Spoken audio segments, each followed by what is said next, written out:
Hello, दिख रहा है सबको? हेलो। हाँ हेलो सर। यस बोलिए। सर। हाँ, हम क्या कह रहे थे, आप लोग अच्छे से इसको रिवाइज करिए। आप लोग बहुत वीक है, मतलब बेसिक, ये तो छोटा छोटा चीज में फंस जाते हैं आप लोग। Sir 39 39। F1 and F2 be the fraction of molecules in the range C plus DC for SO2 at 2T and O2 at T respectively. Which of the following expressions is correct? अच्छा,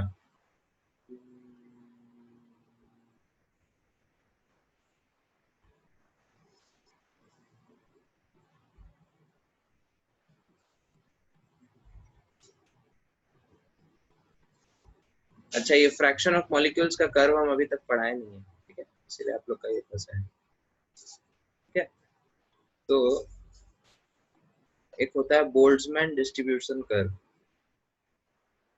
Boltzmann distribution curve, ठीक है। तो ये Boltzmann distribution curve क्या होता है? ये curve होता है, इस साइड होता है आपका फ्रैक्शन ऑफ मॉलिक्यूल्स।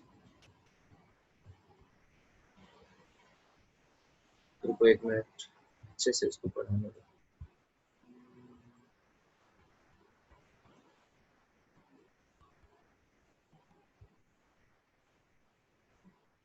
ठीक है,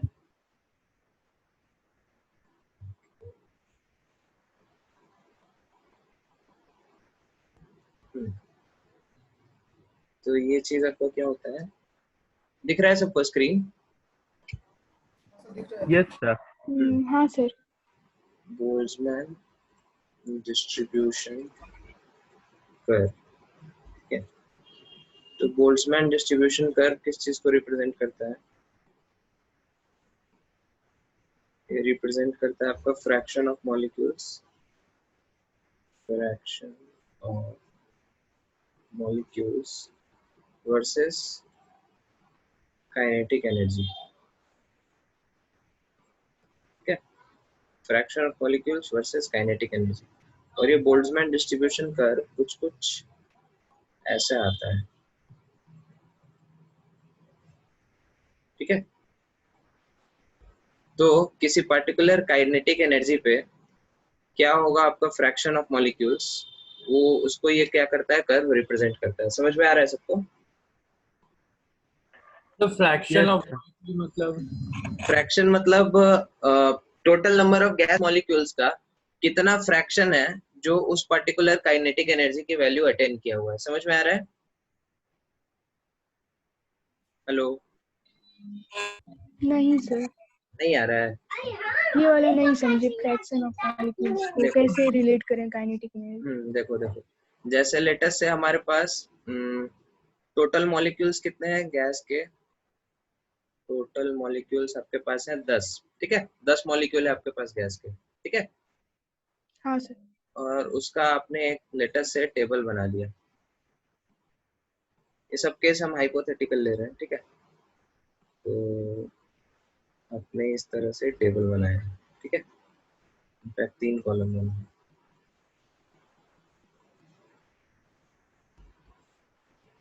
ये आपका क्या होगा, नंबर ऑफ मॉलिक्यूल्स, ये आपका होगा काइनेटिक एनर्जी का वैल्यू, और ये क्या हो जाएगा, फ्रैक्शन ऑफ मॉलिक्यूल्स, ठीक है। लेटेस्ट से इसका आपने डेटा लिया। इस पूरे मॉलिक्यूल्स में 2 मॉलिक्यूल ऐसे हैं जिसकी काइनेटिक एनर्जी है 2 जूल, ठीक है। फिर एक मॉलिक्यूल ऐसा है जिसकी काइनेटिक एनर्जी है 1 जूल, ठीक है। 2 मॉलिक्यूल्स ऐसे हैं जिसकी काइनेटिक एनर्जी क्या है, 5 जूल। और लेटेस्ट से 4 मॉलिक्यूल्स ऐसे हैं जिसकी काइनेटिक एनर्जी क्या है, 3 जूल। और कितना हो गया, 4 4 8 1 9। और एक मॉलिक्यूल ऐसा है जिसकी काइनेटिक एनर्जी कितनी है, लेटेस्ट से 6 जूल, ठीक है। Yes sir. तो इस काइनेटिक एनर्जी के लिए, इस काइनेटिक एनर्जी की वैल्यू के फ्रैक्शन ऑफ मॉलिक्यूल्स कितने हैं आपके, 2/10 हो जाएगा, ठीक है। समझ में आ रहा है? हाँ सर। दो मॉलिक्यूल है जिसकी एनर्जी है 2 जूल, तो फ्रैक्शन ऑफ मॉलिक्यूल्स क्या हो जाएगा जिसकी एनर्जी है 2 जूल, 2/10, ठीक है। 2/10, हाँ सर। सिमिलरली ये हो जाएगा 0.1 आपका, 1/10। ये हो जाएगा 0.2, ये हो जाएगा 0.4 और ये हो जाएगा 0.1। क्लियर है? Yes sir. तो इसी चीज को आप क्या करो, ग्राफ पे प्लॉट कर सकते हैं, ठीक है। तो ग्राफ पे इस साइड आप कर दो फ्रैक्शन ऑफ मॉलिक्यूल्स,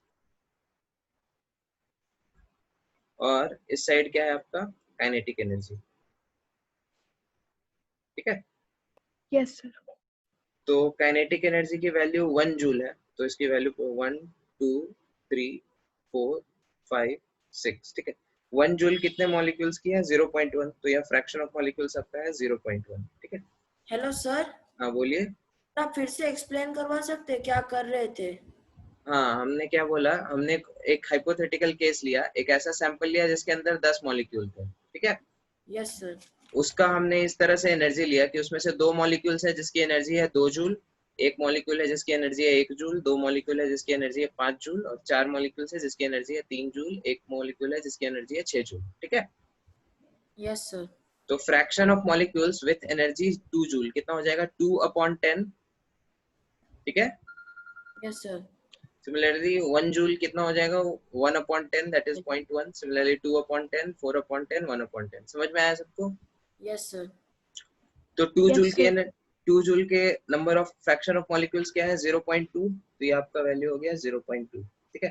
3 जूल पे कितना है हमारा, 0.4 है, तो उसको वैल्यू प्लॉट कर दिया 0.4। 4 जूल पे एनर्जी हमारा कितना है, 0 है, एक भी ये नहीं है ऐसा, ठीक है। और 5 जूल पे एनर्जी कितनी है, 0.2। 6 जूल पे एनर्जी कितनी है, 0.1, ठीक है। तो आपका कर्व कुछ कुछ ऐसे आया, ठीक है। तो हम बस ये समझाने के लिए बोले कि इस कर्व का मतलब क्या है, ठीक है। एक्चुअल हाँ में सर। एक्चुअल में ऐसा नहीं होता कि एकाएक से 0 हो जाए। एक्चुअल में हमारा कर्व ऐसा होता है, this is something that is experimental, ठीक है। समझ में आ रहा है? Yes sir. Yes sir. Okay.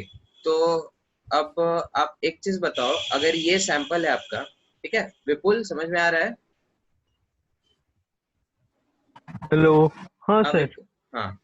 तो विपुल आप बताइए, इस सैंपल के लिए हमारा मोस्ट प्रोबेबल वेलोसिटी क्या होगा? V most probable for this sample क्या होगा?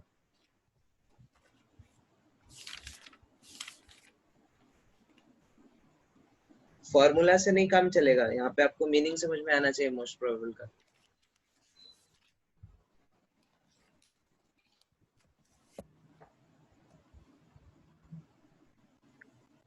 सर इसमें तो टेम्परेचर भी चाहिए। 8 हाँ RT √8 RT/πm। हाँ वही, लेकिन यहाँ पे कुछ दिया नहीं है, यहाँ पे बस ये डेटा दिया है। अब इसमें मोस्ट प्रोबेबल वेलोसिटी आप कैसे निकालेंगे? तो इसके लिए आपको क्या करना पड़ेगा, इसके डेफिनेशन पे जाना पड़ेगा, ठीक है। फॉर्मूला सिर्फ याद हाँ सर, रखने से नहीं उसमें होगा। mv² है, तो जिसमें जैसे कि सर 4 मोल वाला, सर 4 मोल वाला। मोस्ट 4 मोल वाला क्यों? नहीं सर, ये 5 जूल वाला। सर बड़ा जो सब बता दीजिए सर आप। अरे आपको याद नहीं है? किसी को याद नहीं है मतलब? हमने बताया था ना क्लास में मोस्ट प्रोबेबल वेलोसिटी क्या होता है। हाँ सर, जो बार सबसे सबसे ज्यादा संभावना है ज्यादा कि टाइम वो। तक जिस वेलोसिटी में रहे सर। हाँ, ज्यादा मॉलिक्यूल्स, ज्यादा टाइम नहीं, ज्यादा मॉलिक्यूल्स जिस वेलोसिटी में रहे, ठीक है। Yes sir.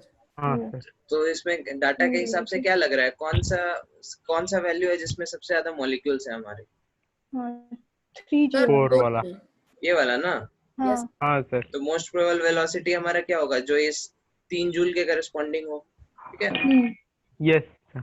यस तो sir. Half m into V square, m होगा हमारा मास जो कि क्वेश्चन में कुछ दिया होगा, उसको हम लोग 3 जूल से इक्वेट करेंगे तो वेलोसिटी आएगा, ठीक है। हाँ यस। सर। तो आईआईटी का हाँ क्वेश्चन ऐसा होता है, वो सिंपली फॉर्मूला बेस्ड नहीं होता कि 8/पाई, सॉरी क्या था ये, 2 RT/m सीधे पुट कर दिए, आगे आंसर, ठीक है।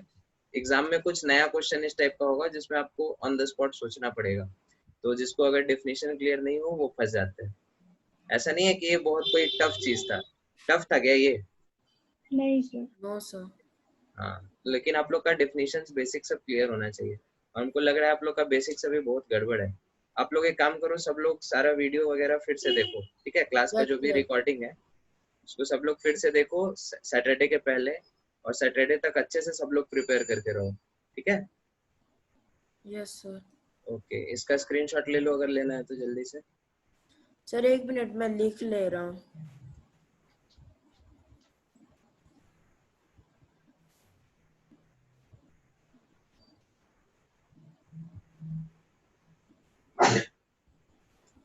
अच्छा, एक और चीज आप नोटिस करो, ये थोड़ा अच्छा क्वेश्चन है, ठीक है? थोड़ा सोच के जवाब देना आप लोग। अगर लेटेस्ट से ये टेम्परेचर T1 पे हमने कर्व ऐसे ड्रॉ किया, ठीक है? अगर हम इसका टेम्परेचर इंक्रीज करेंगे तो हमारा कर्व क्या होगा? लेटेस्ट से T2 टेम्परेचर पे हम प्लॉट कर रहे हैं, T2 टेम्परेचर पे हमारा कर्व ऐसे होगा, या फिर ब्लू पेन से अगर हम इसको मार्क करें,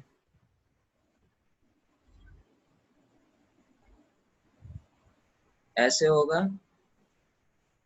या फिर हम रेड पेन से इसको मार्क करें, ऐसे होगा। समझ में आ रहा है? ये रेड है आपका, ये चीज क्या है? ऑरेंज है, और ये कर्व क्या है? ब्लू है। टेम्परेचर इंक्रीज करने से हमारा कर्व किस तरफ जाएगा? रेड की तरफ। रेड के जैसा बिहेव करेगा, ओ के जैसा बिहेव करेगा, कि बी के जैसा बिहेव करेगा?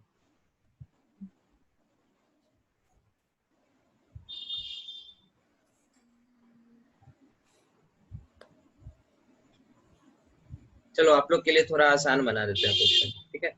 यहाँ पे आप ये एज्यूम करो कि यहाँ पे काइनेटिक एनर्जी नहीं है, यहाँ पे आपकी क्या है? वेलोसिटी है, ठीक है? This is your velocity. अब सोचो थोड़ा, समझ में आ रहा है कुछ? सर हाँ बोलो। सबसे लो वाला मतलब बी, बी, ब्लू वाला? मतलब सर टी जो होता है, नहीं सर सबसे ज्यादा वाला होगा क्योंकि T directly proportional to. Yes sir, सबसे ज्यादा वाला आर। आर होगा। T2 हाँ सर। यस मतलब आर होगा। जो रेड कलर में है। अच्छा, ओके, थोड़ा बहुत आप लोग सही सोच रहे हैं, ठीक है? अच्छा एक बात बताओ, वो सब छोड़ो, ये व्हाइट वाले कर्व में हमारा मोस्ट प्रोबेबल वेलोसिटी कौन होगा? ये कर्व में वेलोसिटी में यहाँ से यहाँ तक में मोस्ट प्रोबेबल वेलोसिटी कौन सा है? वहां पे सर जो T1 के पास में है ना वो। यस सर, हाँ, टिप। जो मैक्सिमा आएगा जिधर, ठीक है? यस हाँ सर, सर। टिप। ये आपका क्या होगा? मोस्ट प्रोबेबल वेलोसिटी होगा, ठीक है? Yes sir. क्यों सर? ओके, मतलब उसमें टी ज्यादा है इसीलिए? नहीं, टी ज्यादा है इसलिए नहीं, T1 पे हम देख रहे हैं अभी। T2 का तीनों ग्राफ भूल जाओ, आर ओ और बी तीनों को भूल जाओ, ठीक है? बस व्हाइट वाले ग्राफ पे फोकस करो। तो यहाँ पे क्या है? यहाँ पे आपके सबसे ज्यादा फ्रैक्शन ऑफ मॉलिक्यूल जो है वो इस पर्टिकुलर वेलोसिटी के हैं, ठीक है? हाँ तो ये हाँ सर वेलोसिटी हमारा क्या हो जाएगा? मोस्ट प्रोबेबल हो जाएगा, ठीक है? Yes sir. ओके, अब अगर हम टेम्परेचर इंक्रीज करेंगे तो क्या होगा? मोस्ट प्रोबेबल वेलोसिटी इंक्रीज करेगा कि डिक्रीज करेगा? इंक्रीज करेगा। इंक्रीज करेगा। ओके, तो हमारा आंसर क्या होना चाहिए? रेड या फिर ऑरेंज में से कुछ होना चाहिए। हाँ हाँ तो सर। रेड और ऑरेंज में अब हम लोग कैसे कंपेयर करेंगे यहाँ पे? क्योंकि मैक्सिमा जो है वो इस केस में भी इसके वैल्यू से ज्यादा है, ठीक है? हाँ और इस सर। हाँ केस में हाँ भी क्या सर। है? मैक्सिमा जो है वो इस वैल्यू से ज्यादा है।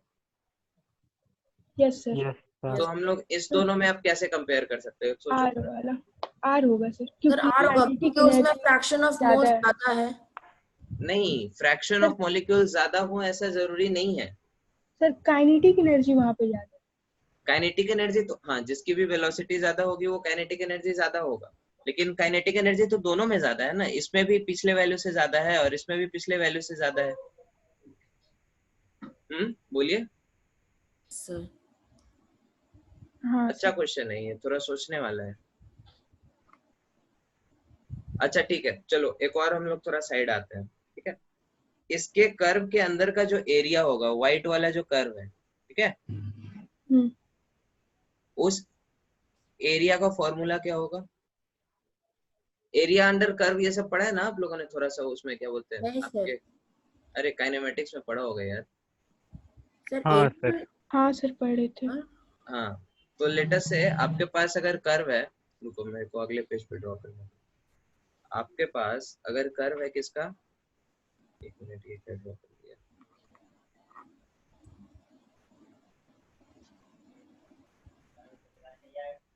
आपके पास कर्व है किसका, एक्स वाई वर्सेस एक्स का कर्व है, ठीक है, और कुछ कुछ ऐसे ऐसे कर्व है, ठीक है।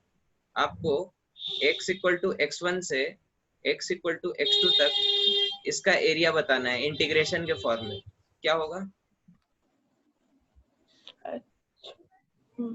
Area of this curve equal to, sir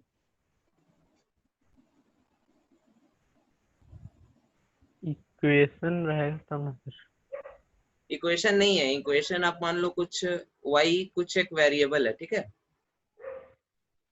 हाँ सर। y यहाँ से यहाँ के बीच एक वेरी कर रहा है किसी फंक्शन की तरह, y इक्वल टू कोई फंक्शन है fx, ठीक है, कुछ भी हो सकता है, sin x e to the power x, कुछ भी हो सकता है, ठीक है। आप एक्सप्रेशन की वैल्यू बताइए, इस एरिया का वैल्यू क्या होगा? इंटीग्रल,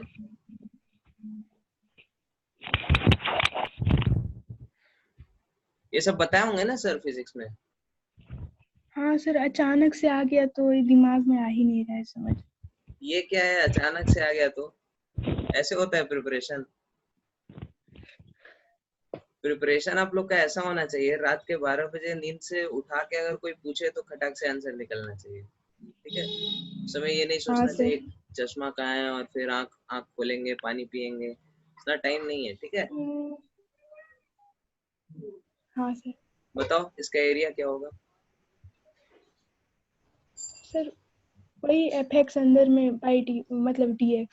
fx dx, लिमिट कहाँ से कहाँ पुट करेंगे?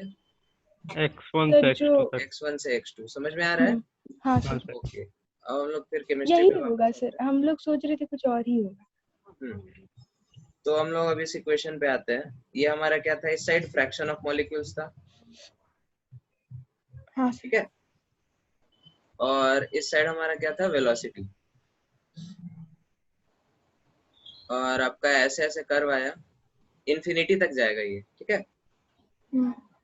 तो इसके पूरे एरिया का आप एक्सप्रेशन बताइए।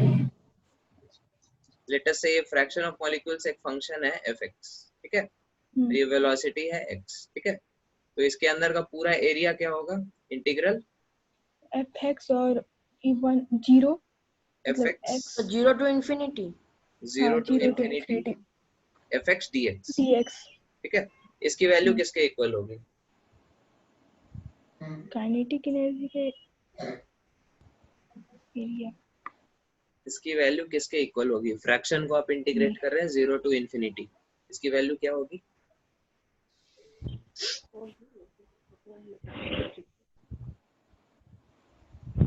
क्वेश्चन समझ आ रहा है सबको? ये एक इंटीग्रल है आपके पास, हाँ सर। फ्रैक्शन ऑफ मॉलिक्यूल्स को आप इंटीग्रेट कर रहे हैं 0 टू इंफिनिटी, ठीक है। तो ओवरऑल ये वैल्यू किसके इक्वल होगा? ये एरिया का वैल्यू क्या होगा? तो नॉन डिफाइंड। नॉन डिफाइंड क्यों? इंफिनिटी तक है। इंफिनिटी तक है इसलिए, ऐसा जरूरी नहीं है। इंफिनिटी तक है, ऐसा जरूरी नहीं है कि सारा इंफिनिटी तक कुछ जा रहा है तो उसका एरिया नॉन डिफाइंड है, ठीक है। सर इसका क्या होगा सर, एरिया मतलब दोनों का? इसका आंसर 1 आना चाहिए। आप लोग समझ पा रहे हैं इसका आंसर 1 क्या होगा? अब देखो मेरे पास, ठीक है, सब लोग ध्यान से सुनो, हाँ सर। ठीक है। आप इसको अगर 0 से यहाँ तक इंटीग्रेट कर रहे हैं इंफिनिटी तक, मतलब आप क्या कर रहे हैं, फ्रैक्शन ऑफ मॉलिक्यूल्स की वैल्यू को आप ले रहे हैं, ठीक है। तो गैस के अंदर टोटल नंबर ऑफ मॉलिक्यूल्स कितने होंगे? इंफिनिटी। टोटल मॉलिक्यूल्स इंफिनिटी अच्छा। होंगे, ठीक है। हर एक फ्रैक्शन आप निकालो और उस फ्रैक्शन को आप 0 से इंफिनिटी तक इंटीग्रेट करो, तो ओवरऑल तो 1 आएगा ना फ्रैक्शन, हाँ सर, इन्फिनिटी बाय इन्फिनिटी हो जाएगा लास्ट सब कुछ। 0.1 पे आपके कुछ नंबर ऑफ मोल्स आ गए, ठीक है, कुछ वेलोसिटी आएगा, कुछ 0.1 इन्फिनिटी बाय इन्फिनिटी 1 तो नहीं होता। नहीं, इन्फिनिटी बाय इन्फिनिटी 1 हो सकता है, 0 भी हो सकता है, इन्फिनिटी भी हो सकता है, ठीक है। Yes sir.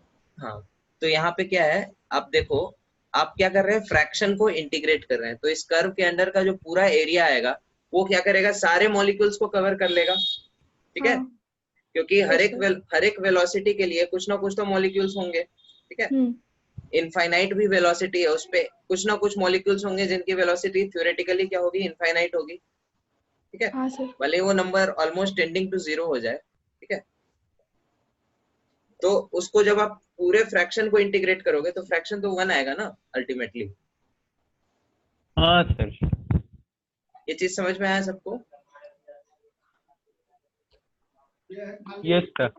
ओके, अब हम लोग फिर पिछले क्वेश्चन पे वापस चलते हैं। ये हमारा टेम्परेचर T1 है, दूसरा हमारा दो ग्राफ था ना, एक हमारा था ऐसे करके और एक हमारा था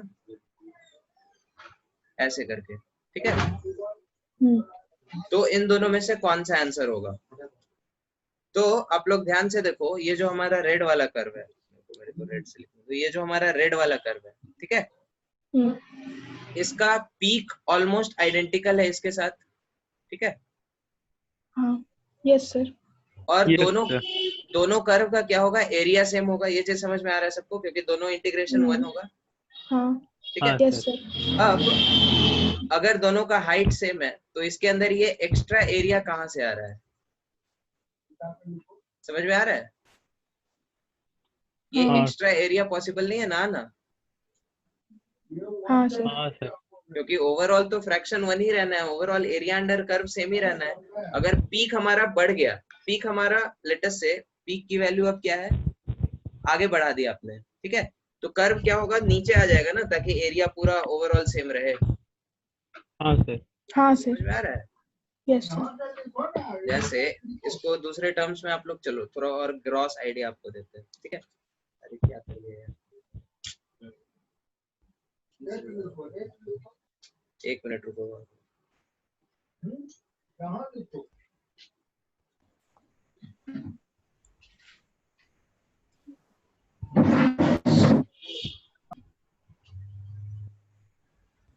एक मिनट रुको, मेरे को क्या करने दो।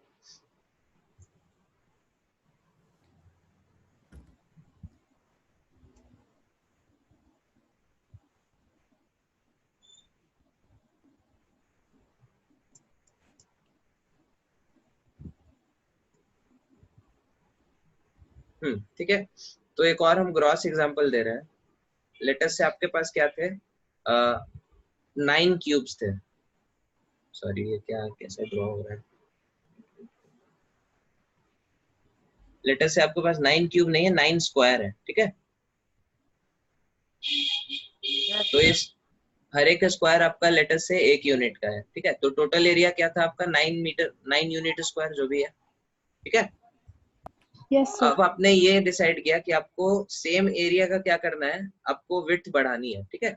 आपको विड्थ करना है लेटेस्ट से 6 सेंटीमीटर।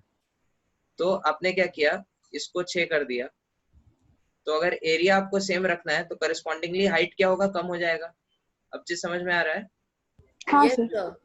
तो ये आपका क्या हो गया, 1 2 3 4, लेटेस्ट से ये 6 यूनिट हो गया, तो हाइट क्या हो जाएगा, 1.5, ठीक है। Yes sir. Just like this, इधर हमारा कर्व क्या था, कुछ ऐसे था, ठीक है। अब हमने एक वैल्यू बढ़ा दी, मतलब हाइट हमने क्या किया, बढ़ा दिया, तो क्या होगा, एरिया फ्लैट हो जाएगा। समझ में आ रहा है? Yes sir. हाँ सर। हाँ, तो इसलिए हमारा कर्व क्या होगा, ऑरेंज वाला जो कर्व होगा वो आंसर हो जाएगा। Is it clear?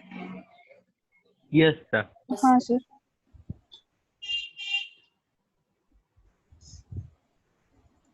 ओके, तो ये सब आपका बोल्ट्जमैन डिस्ट्रीब्यूशन कर्व का था। इस इंफॉर्मेशन के बेसिस पे आप लोग वो क्वेश्चन 39 एक बार ट्राई करिए, वो अच्छा क्वेश्चन है, ठीक है। अगर आपसे खुद से हो जाए तो दैट इज बेस्ट, ठीक है। सर वो रेंज मतलब वो उसका विट हुआ ना। हाँ, रेंज उसका वेट हुआ, ठीक है। तो आपने इस क्वेश्चन में बेसिकली क्या किया, टेम्परेचर बढ़ाने से आपने उसका विड्थ बढ़ा दिया, मतलब ये जो VMP है उसकी वैल्यू आपने क्या की, बढ़ा दी, तो कर्व क्या होगा और नीचे आ जाएगा ताकि वो एरिया ओवरऑल क्या रहे, सेम रहे। सबको क्लियर हुआ? Yes sir. ओके, चलो फिर हम लोग वापस चलते हैं शीट पे। अच्छा, कितने लोगों ने कॉम्प्रिहेंशन ये सब बना लिया है? हाँ सर, हम हाँ सर किए हैं। ये वाला तो किए हैं और दूसरा वाला का 15-20 तक किए हैं सर। ओके, विपुल आपने कहाँ तक किया है? ये कॉम्प्रिहेंशन किए हैं सर, और सेकंड में थोड़ा सा मिसिंग है, बाकी सब कर लिए। एक्सरसाइज 2 मिसिंग है आपका, शुभांकर। अच्छा, शुभांकर को एक्स्ट्रा क्लास चाहिए, ठीक है। वत्सल को भी एक्स्ट्रा क्लास चाहिए, और कौन बचा? नंदिनी। नंदिनी आपने कहाँ तक किया, क्या बोला?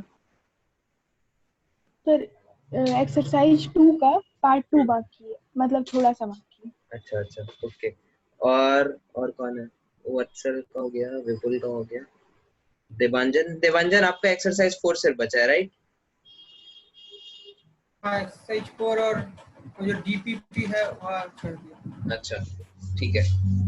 तो ठीक है, तो हम लोग अभी कुछ क्वेश्चन इधर डिस्कस कर लेते हैं, फिर बाकी आप लोग बाद में करिएगा, ठीक है।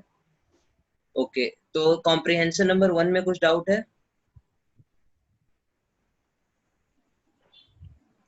कॉम्प्रिहेंशन 1 हो गया सबसे?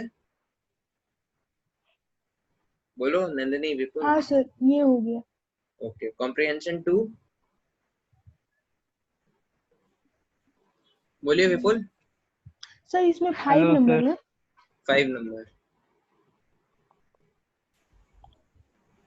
Van der Waal equation is obeyed by real gases at high temperature over all temperatures over a wide range of temperature and pressure.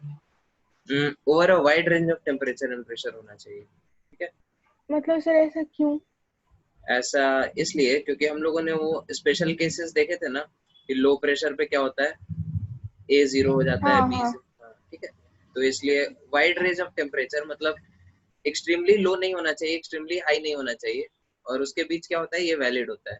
अगर लो ले लिया तो फिर कुछ क्या होता है, A0 हो जाता है ना, लो ले हाँ लिया सर। तो नहीं, B0 होता है, लो प्रेशर पे B0 तो हो जाता सर हेलो, है। हाँ बोलिए। फिर तो सर वो B0 होके भी तो सर वो उस पे सेटिस्फाई नहीं करता है अंडरवाल। नहीं, वंडर वॉल इक्वेशन में A और B 0 नहीं होना चाहिए, ठीक है। हाँ सर। A और B नॉन जीरो क्वांटिटी होना चाहिए, ठीक है। Yes sir. हाँ ओके सर। ओके, और बताइए।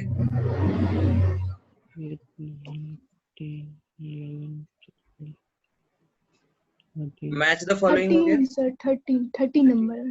हाँ सर। 13। Yes sir. ओके, अच्छा, ग्राफ ग्राफ आप लोग को नहीं आता ना? ओके, ठीक है। शुभांकर, सेकंड चीज आपको याद दिलाना है, हमको ग्राफ से रिलेटेड क्वेश्चन देने हैं, ठीक है। अच्छा, वो पहला वाला होमवर्क और ये भी। हाँ, पहला वाला होमवर्क क्या था शुभांकर? सर वो ईओडो से कुछ था, 1 मिनट। यूडियोमेट्री, हाँ, ईओडोमेट्री। ठीक है। ओके, तो इस क्वेश्चन में आप देखो, ये ग्राफ किसका ग्राफ है, नंदिनी आप बताइए। कौन से इक्वेशन का? ये सर बॉयल्स लॉ है, चार्ल्स लॉ? बॉयल्स लॉ का। बॉयल्स लॉ है, PV is independent of P, ठीक है। Yes sir. Yes okay, sir. लेकिन सेम पी के लिए आप देखो, यहाँ पे पीवी की वैल्यू क्या है, कम है, यहाँ पे ज्यादा है, यहाँ पे उससे ज्यादा है, ठीक है। हाँ। ओके, तो पीवी इज इक्वल टू होता क्या है, एनआरटी, यस सर। हाँ ठीक है। सर। तो यहाँ पे टेम्परेचर, हमारा पीवी की वैल्यू कांस्टेंट है, मतलब क्या, टेम्परेचर कांस्टेंट है, हाँ। और पीवी की वैल्यू सबसे ज्यादा है, मतलब एनआरटी की वैल्यू क्या है, सबसे ज्यादा है, ठीक है। यस और सर। हाँ सर। एन यूजुअली हम लोग कांस्टेंट लेते हैं, मतलब क्या, टी की वैल्यू ज्यादा है, तो T3 is greater than T2 is greater than T1। समझ में आया? अच्छा। हाँ सर। Yes sir. तो जो भी ग्राफ होगा उसका देख लेना, ठीक है। फिर हाँ ये सर। कौन सा, V वर्सेस T, ये क्या होता है? V versus T। सर ये क्या नाम था?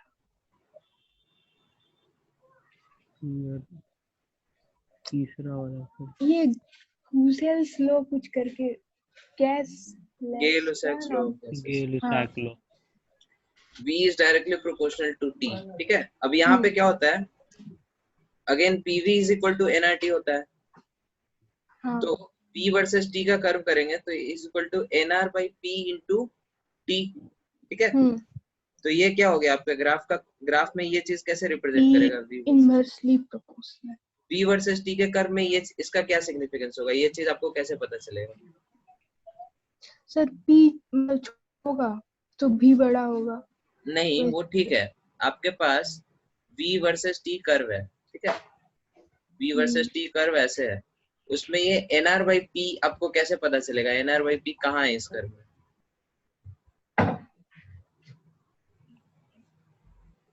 नहीं समझ में आ रहा है?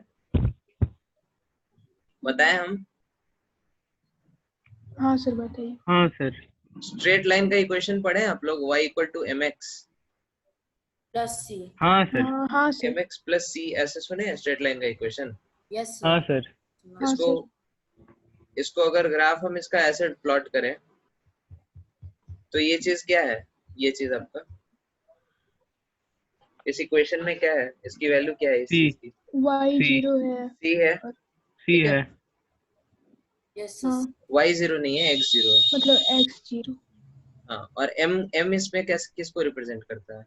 सर टैंजेंट एंगल जो फॉर्म हुआ है। हाँ, स्लोप को रिप्रेजेंट करता है, ठीक है। हाँ सर स्लोप को। ये अगर थीटा है तो ये आपका tan थीटा हो जाता है। तो अगर इसी का आप कर्व ऐसे ड्रॉ करो, c आपका 0 हो तो क्या हो जाएगा, ऐसे हो जाएगा। तो इक्वेशन क्या होगा, y इक्वल टू mx, तो हाँ, m उसको किसको रिप्रेजेंट करेगा, इस tan थीटा को। Yes yes sir. तो v वर्सेस t का जो कर्व आपने ड्रॉ किया है उसमें nr by p क्या है, आपका स्लोप है। हाँ सर। तो tan थीटा इक्वल टू क्या है आपका, nr by p, ठीक है। हाँ सर। ओके, हाँ सर। तो इसको कैसे हम लोग करेंगे? अच्छा एक बात बताओ, 11th का आप लोग का क्लास कब तक होता है, फिजिक्स का कब से होता है? शाम को 4 से 3 बजे से। अच्छा शुभांकर आप बताइए, आपका कब हम एक्स्ट्रा क्लास ले? अच्छा ठीक है शुभांकर, आप क्लास के बाद हमको एक बार कॉल करना, ठीक है। Yes sir. ओके, तो tan theta is equal to nr by p, तो यहाँ पे आपका तीनों केस में क्या आ जाएगा, स्लोप आ जाएगा, ठीक है। इसका स्लोप क्या है, सबसे ज्यादा है, ठीक है ना। तो इसके लिए क्या है, nr by p की वैल्यू सबसे ज्यादा है, मतलब p की वैल्यू क्या है, सबसे कम है। हाँ सर। ठीक है, सबको समझ में आ रहा है ना? Yes sir. फिर यहाँ पे क्या होगा, v2 p2 v2, यहाँ पे क्या है, उसकी कम होगी, मतलब p3 की वैल्यू सबसे कम, उसके बाद p2, और इसमें क्या होगा, p1 हमारा सबसे ज्यादा हो जाएगा, ठीक है। तो हाँ, q ऑप्शन हो जाएगा। तो ये सब तो चवन्नी सवाल था भाई, इसी में आप लोग अटक रहे हो हैं? ये अब हो जाएगा, ये दोनों हो जाएगा। हाँ सर। हाँ सर हो जाएगा। मेरे को समझ में नहीं आ रहा, आप लोगों ने इतना ग्राफ पढ़ा है फिजिक्स में, फिर ये सब सिंपल चीज कैसे बन सकता है? ओके, 14 टू इसमें और कोई डाउट नहीं है सर। ट्रू फॉल्स ये सब हो गया। हाँ सर। एक्सरसाइज 2, अच्छा ठीक है, Exercise- एक्सरसाइज 2 आप लोग अटेम्प्ट करो एक बार पूरा, ठीक है। और हाँ सर। कितने क्वेश्चन है इसमें? 54 सर। सर 54। और प्लस part two पार्ट में 2 फिर है में 35। 39। हाँ 35। हाँ तो ये पूरा अटेम्प्ट करो आप लोग, ठीक है। अच्छे हाँ। क्वेश्चन है इसमें, ओके। Yes sir. वत्सल और शुभांकर को छोड़ के बाकी सब लोग जा सकते हैं, ठीक है। Thank you sir. Thank you sir.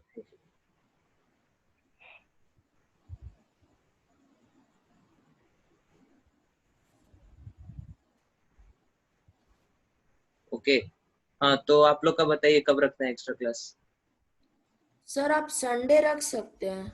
नहीं संडे वनडे नहीं, अभी इधर बताओ, कल और परसों में। सर परसों तो आपका क्लास है। हाँ परसों शाम को मेरा क्लास है, सुबह से लेके आप बताओ 3 बजे तक कोई एक टाइम। सर सुबह मेरा स्कूल रहता है actually. What time to what time? Sir 8 से लेके 12 1 ऐसा कुछ। 8 से 12 1, ठीक है। तो हाँ 1 से 3 रख सकते हैं।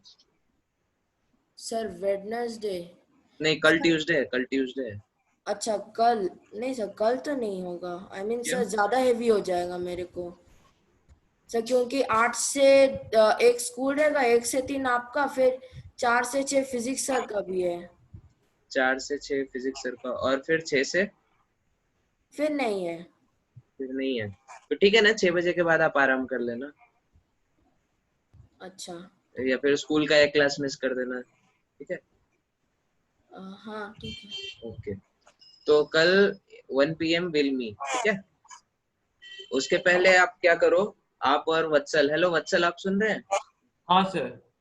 आप दोनों एक बार सारे वीडियोस जो हैं, जितने भी वीडियो लेक्चर्स हुए हैं आज तक, हमारे जो भी रिकॉर्डिंग है उसको एक बार अच्छे से देख लो, ठीक है। सर दोनों सारे? चैप्टर सर, कौन सा चैप्टर? ये गैसियस स्टेट। ठीक है सर सारे? हाँ शुभंकर, सारे ओके 6-7 ही है ना लेक्चर। हाँ सर। स्टार्टिंग में कुछ लेक्चर्स हो सकता है आपको इजी लगे, या फिर आपको टाइम चाहिए, बोलो। अगर टाइम चाहिए तो बोलो शुभंकर।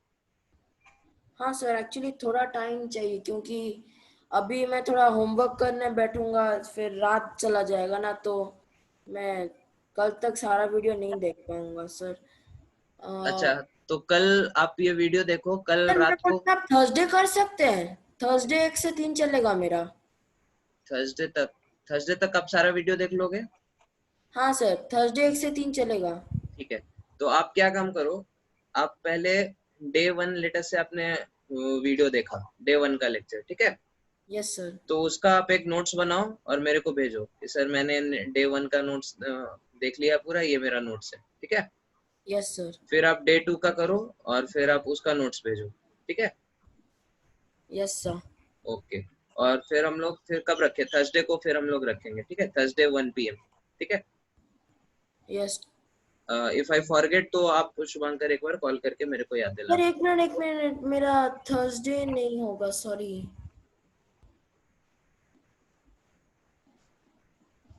आप छोड़ दो, बाकी जितना भी ट्यूशन व्यूशन पढ़ रहे हो सब छोड़ दो, सर स्कूल नहीं वर्क। सर, थर्सडे फ्राइडे हो सकता है सर, फ्राइडे हो जाएगा मेरा। Friday what time? सर यही 1 से 3, या फ्राइडे कोई भी टाइम चलेगा। आप अपना स्कूल वगैरह छोड़ो शुभंकर, ऐसे नहीं चलेगा, आपको थोड़ा इस पे टाइम देना पड़ेगा, ठीक है। इस यस पे सर। आप बोलो एक बार सर अपने प्लीज फ्राइडे पेरेंट्स। कर दीजिए ना। फ्राइडे? Yes sir. ओके चलो ठीक है, फ्राइडे तक आप सारा वीडियो देख के रखना हाँ और सर। सारे लेक्चर्स का नोट्स मेरे को भेज देना, ठीक है। Yes sir. ओके चलो, इनफैक्ट थर्सडे तक ही आप सारे वीडियो देख लेना, और यस सर। फ्राइडे को आप क्या करना, एक बार वो एक्सरसाइज 1 जो है ABCDE, उसको एक बार फिर से ट्राई करना, ठीक है। Yes sir. और नहीं, हम क्या बता रहे हैं, एक मिनट मेरे को थोड़ा क्लियर होने दो। हाँ, जैसे लेटेस्ट से आपने डे 1 देखा, डे 2 देखा, ठीक है, तो हर लेक्चर के एंड में हम थोड़ा सा होमवर्क देते हैं ना। Yes sir. हाँ, तो वो आप उसके साथ करते चलो, ठीक है। Yes sir. तो फ्राइडे तक आपका ये चैप्टर पूरा एक सीरीज भी कंप्लीट हो जाएगा, आपके सेक्शन ABCDE जो था वो भी आपका कंप्लीट हो जाएगा, ठीक है। Yes sir. तो इसको अभी आप जैसे जैसे कर रहे हो वैसे वैसे मेरे को भेजते जाओ अपडेट, ठीक है, ऐसा नहीं सारा करेंगे। Yes sir. चलो ठीक है, थैंक यू। तो will meet on Friday 1 PM, ठीक है। Sir hello sir. वेडनेसडे नहीं आना है? हाँ, थर्सडे नहीं आना है, वेडनेसडे को इवनिंग की क्लास में आपको आना है, वो ओके बाकी सर। दूसरी क्लास में, ठीक है। हेलो हाँ सर। हाँ वत्सल बोलो। सर मैथ्स का 12:15 से 1:30 रहता है। 12:15, अच्छा वो हम एडजस्ट करवा देंगे, ठीक है। ठीक है सर। ओके यस चलो सर। ठीक है। Thank you sir. Thank you sir.